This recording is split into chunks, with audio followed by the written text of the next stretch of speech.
Hello guys, Danny here at ParTay. So I'm going to do a brighter display of the Sirius black screen today. So I've got our Iki projector here. It's sitting 12 feet away. Let's find it. So there's our 12-foot mark, and you can see we're actually back just a little bit further than 12 feet. Probably 12 feet, 2-3 inches, something like that. So anyway, just wanted to put that out there for you.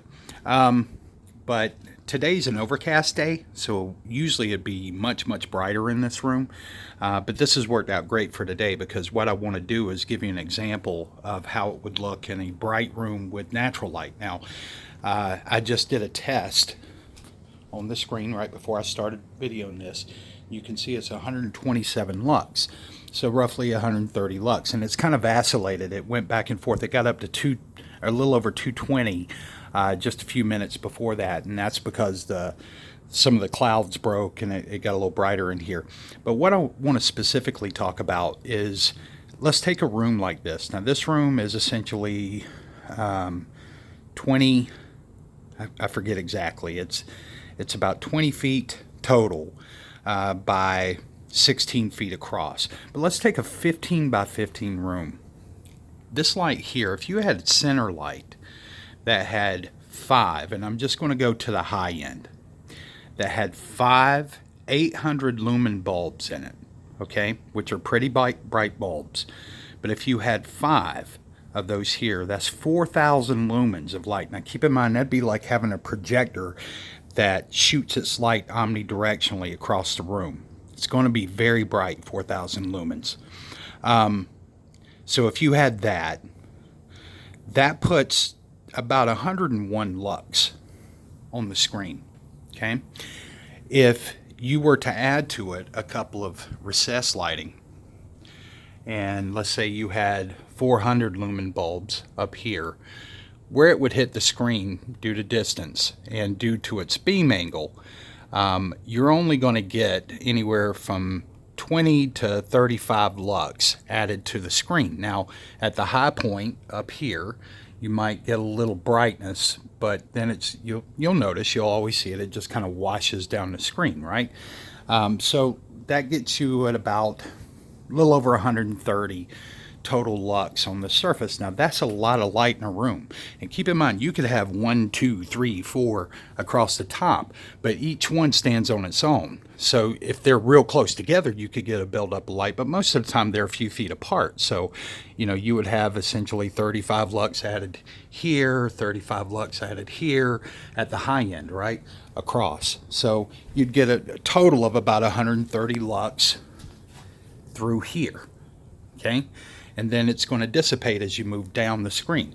So this is a display using a 2500 720 projector and 130 lux. And even at 220, to be honest with you, it didn't change the image much at all. And this is with, I'm not trying to make excuses, guys. This is the only long throw that I have. I am ordering a new long throw, a 4K long throw that I'll be using that's going to have higher lumens. And I'm not going to apologize for that because, look, where we are in technology today, why do I want a small lumen projector? I want big lumen projectors because the masses that we deal with are folks that are using higher lumen projectors. If you're using small pico projectors, things like that, I would never even recommend that you get a black screen. Unless you want to get some of that really nice shiny crap that's out there. But given this screen in a very highlight environment, you can see on the walls there, these are tan walls, and I mean you can see all the light that's hitting that because you're getting light all front facing, side light. There's side light coming in from this room over here because there's always a good bit of light that comes in through that room.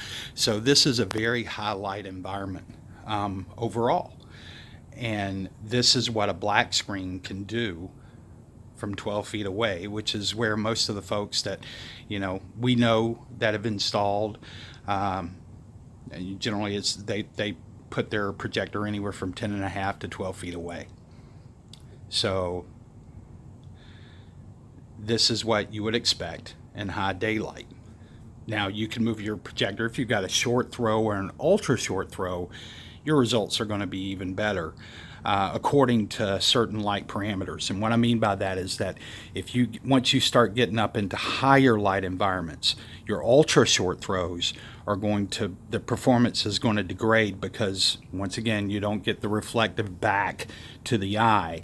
You lose it all up towards the ceiling, and it's only going to maintain so much on the surface, and the more light that keeps hitting that surface, the more that it's going to degrade the image. And we can control some of that with diffusion, but the bottom line is, look, nobody's created the perfect screen yet.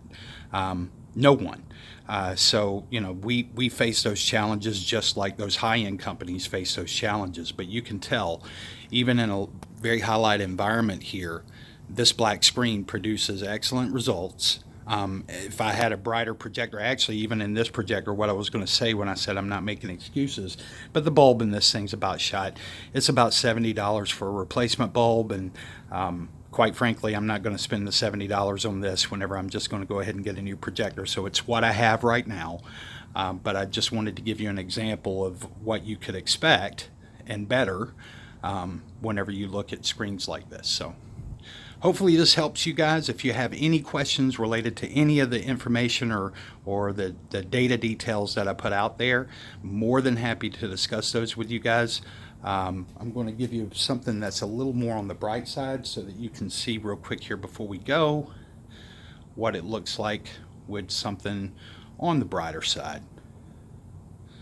So everything isn't just these dark. See, here we go.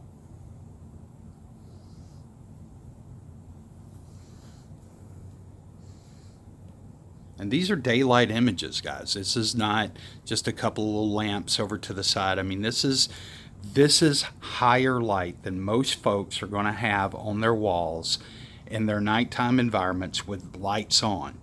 This is what you could expect. Actually, I would expect no more than this, even on a bright sunny day, if you only have a couple of lights, windows in the room, especially if they're not front facing. But even if you have a front facing one, even if you just have a sheer on the window or something like that, you're going to get better images than this. Because I mean, you can see when I move the camera around just how it has to adjust, because there's so much ambient light that's coming in through these windows. And once again, all of this is front-facing light.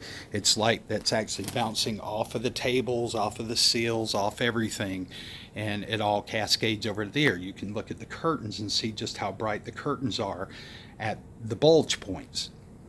So, you know, once again, hope this helps you guys to understand just how Sirius performs for a black screen. If you have any questions, reach out to us, and hope you guys have a great day.